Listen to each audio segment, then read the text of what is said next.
Matt, another draw this afternoon, but do you feel that was a game we perhaps did enough to win? Yeah, missed opportunity. I can't describe it any other way in relation to that.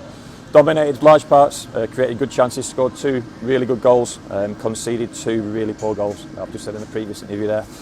I pride myself on how well we coached the team defensively, but we were poor defensively all game, and those 2 moments summed it up in relation to direct play from the opposition, a tight in midfield, and then not playing on the cover. So I'm so frustrated in relation to those 2 goals because we never held the lead for long enough to get what we deserved in that game, and that would have been 3 points. But like I say, I'll take responsibility for that defensive display. What do you feel like you could put that down to? Well, we've been solid for most season, Craig, haven't we? We've not conceded many goals. We've certainly been solid, but certainly in the last couple of games, maybe it's individual performances, maybe it's a mindset. We weren't quite right defensively today, and I felt that throughout the game. And I tried to change it around to give us a better chance, but you know, we went ahead twice and deservedly went ahead. We needed to either stay ahead or go further ahead in those games, and I'm stood here so frustrated because we should have won that game. But it's another missed opportunity, and we can't keep affording to miss these opportunities. And we've certainly had no issue scoring goals and creating chances this season. Yet again, Sam Nombe taking an excellent chance after a wonderful ball from George Ray to open the scoring. Yeah, he was a constant threat again.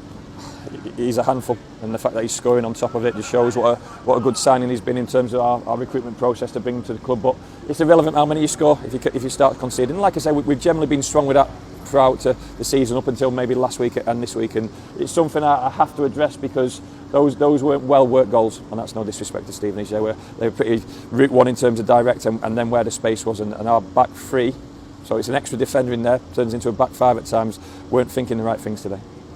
I think MJ was probably beating himself up after missing the penalty last week, so he'll be pleased. That's an important goal for MJ. Important goal because obviously he was disappointed with his performance on the penalty last week. I'm not quite sure how it snuck in at the near post, but I'm really pleased. But similar to Sam, where the attacking players maybe today have a slight inkling that they could have scored more than 1 each, and we might have scored more than 2. But you score 2 away from home, generally you should do enough to win a game of football, especially the way we're set up as a team.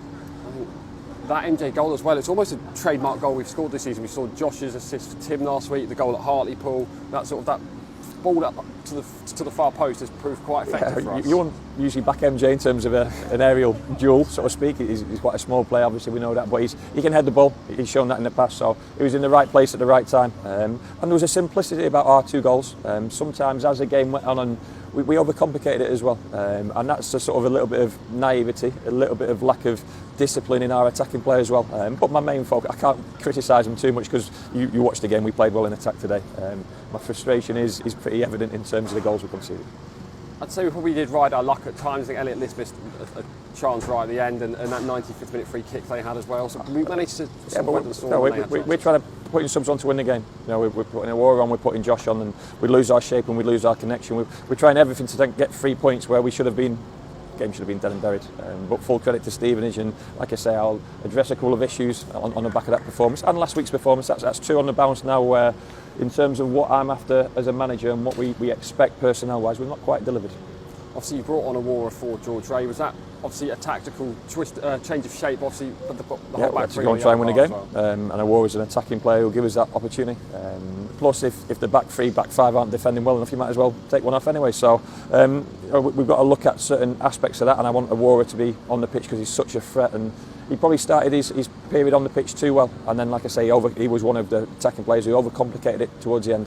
The space was there to keep moving the ball inside foot passing and move your bodies as well. So you can probably sense my frustration because we've probably stood here 7 times, and probably 3 or 4 out of them times this season I said we should have turned those draws into wins. I'm not too sure on the numbers quite yet, but the away support was absolutely outstanding. I'm pleased they clapped Jake Taylor at the end as well, so full credit to them. Look, you could hear him in the change room before the game, someone banging the drum and singing the Stano song, and we wanted to reward him with the 3 points today.